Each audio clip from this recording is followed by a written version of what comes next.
দুর্গাপুজোর কার্নিভাল ও বিসর্জনের সময় মত্ত অবস্থায় তৃণমূল নেতার দাদাগিরি ও অকথ্য ভাষায় গালিগালাজ। প্রতিবাদে পথ অবরোধ করে কর্মবিরতি দিনহাটা পৌরসভার পৌর কর্মীদের।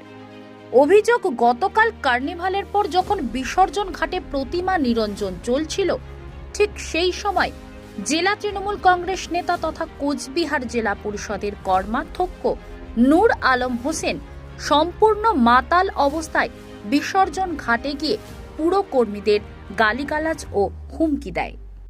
কিসের জন্য এই অবস্থান বিক্ষোভ একটু যদি বলেন। বিক্ষোভ দেখুন, দশমীর দিন থেকে রথবাড়ি ঘাটে বিসর্জনের ঘাটে আমরা প্রতিমা বিসর্জন দিচ্ছি। বিভিন্ন পূজা কমিটিগুলো প্রতিমা নিয়ে যাচ্ছে। আমরা আমাদের শ্রমিকরা সবাই মিলে সুন্দরভাবে প্রতিমা বিসর্জন দিচ্ছি। পরশুদিন ৬৭টা প্রতিমা বিসর্জন হয়েছে খুব শান্তিপূর্ণভাবে। গতকাল ছিল কয়েকটা প্রতিমা, প্রায় ১৫টা প্রতিমা বিসর্জন হয়ে গেছে, একটা প্রতিমা ছিল।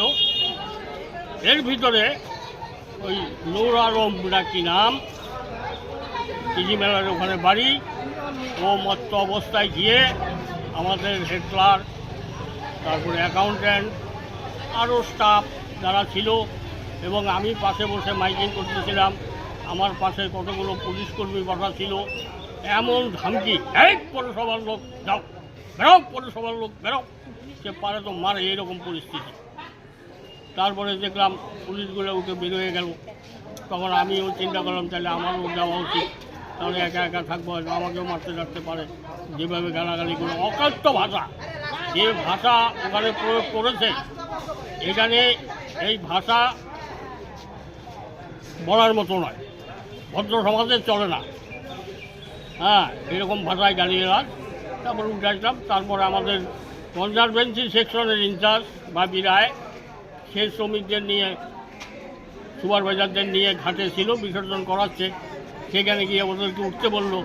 ওরা তখন বললো যে আমার তো বিসর্জন হয়ে গেছে, একটা প্রতিমা, এই শালা ওঠ, এইরকমভাবে গালাগালি করে হাত ধরে টেনে তাকে উঠিয়েছে। এইরকম একটা সিচুয়েশন ওখানে, মানে একটা ভীষণ একটা ভয়াবহ সিচুয়েশন তৈরি করে ফেললো নিমেষের ভিতরে। তা তারই প্রতিবাদে আজকে আমরা এখানে অবস্থান করছি, এবং আমাদের কয়েকজন আমাদের অভিভাবক, যিনি আমাদের মন্ত্রী, ওনার বাড়িতে গেছেন, ওনার সাথে কথা বলে উনি যেভাবে নির্দেশ দেবেন সেইভাবে কাজ করেন। আপনার নাম? আমার নাম গিরিশ সরকার। কোন পোস্টে কাজ করেন? আমি সুপারভাইজার। গতকাল প্রতিমা বিসর্জনে একটা গন্ডগোল ঘটনা হয়েছে, কি ঘটেছে এবং অবরোধ করেছে কর্মীরা, মারধর করা হয়েছে কর্মীদেরকে? দেখুন, গত পরশুদিনও বিসর্জন খুব সুষ্ঠুভাবে হয়েছে। দিনহাটার পুজো একদম সকলে মিলে, মাননীয় মন্ত্রী উদয়নবাবু মহাশয় যেভাবে নিজে দাঁড়িয়ে থেকে গত লাস্ট 10-12 দিন ধরে দিনহাটার পুজোকে পরিচালনা করেছে, এবং তার সাথে সাথে প্রশাসনিক সমস্ত দপ্তর থেকে শুরু করে সাংবাদিক বন্ধুরা থেকে শুরু করে প্রত্যেকে। এইবার গত পরশুদিনও আমাদের যারা পৌরসভার কর্মচারীরা আছে, তারা রাত্রি, প্রায় সারা রাত্রি জেগেই বলবো, তারা প্রতিমা নিরঞ্জনের কাজ করেছে। এবং কাল ছিল হচ্ছে কার্নিভাল, সেই কার্নিভালেরও প্রায় শেষ লগ্নে আমরা এখানে চৌপতিতে ছিলাম, এবং শেষে যখন চৌপতিতে কার্নিভাল শেষ হয়, আমি নিজেও 12টা, সাড়ে 12টা, 1টা অবধি আমি ঘাটে ছিলাম। ভালো মতনই নিরঞ্জন হচ্ছিল। যখন সমস্ত প্রতিমা শেষ, আমি চলে আসছিলাম, আর 3টে প্রতিমা বাকি ছিল। তারপরে আবার আমার কাছে রাত্রিবেলা হঠাৎ করে ফোন আসলো যে ওখানে লোকালি কিছু ঝামেলা হয়েছে। এবার সেই ঝামেলার খবর পেয়ে আমরা সাথে সাথে সেখানে আবারও আমি ছুটে যাই, গিয়ে দেখলাম হ্যাঁ ওখানে একটা ঝামেলা হচ্ছে।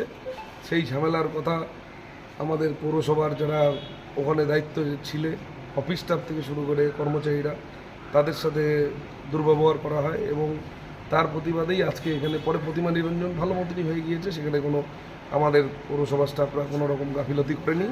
প্রতিমা নিরঞ্জন হয়ে যাওয়ার পর সবাইকে নিয়ে আমরা চলে আসি, এবং যেহেতু কালকে তাদের উপরে একটা মানে ব্যক্তিগত বা ইয়েতে, তারা তো ব্যক্তিগত কাজে যায়নি, তারা পৌরসভার অর্ডারে সেখানে গিয়েছে। পৌরসভার অর্ডারের থেকে বড় কথা, Dinhata sub divisional officer SDO স্যারের অর্ডারে সেই বিসর্জন প্রতিমা নিরঞ্জনের কাজটা হয়।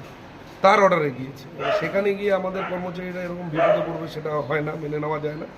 তারই প্রতিবাদে তারা একটা ইয়ে করছে। আমরাও কাউন্সিলররা আছে, আমরা সবাই মিলে বসছি, মন্ত্রী মহাশয়ের কাছেও বসছি এবং তাদেরও একটা ক্ষোভ বিক্ষোভ হচ্ছে। তো দেখছি যতটা পারি আমরা বসে নিয়ে সেটাকে। কারা মারধর করলো কর্মীদের, পৌরসভার কর্মীদের? এবার ওখানে মানে লোকাল কিছু লোকজন ছিল, আলমদা ছিল। আলমদার ভূমিকা আমি অন স্পট সেটা তো ইয়ে না, ওরা বললো যে সেখানে আলমদা ছিল, ওর সাথে কিছু ছেলেপেলে ছিল, তারা ঝামেলা করেছে। এবার কারা মেন ঝামেলাটা করলো সেটা প্রশাসনিকভাবে দেখা হবে এবং মন্ত্রী মহাশয়ের কাছেও এটা গিয়েছিল।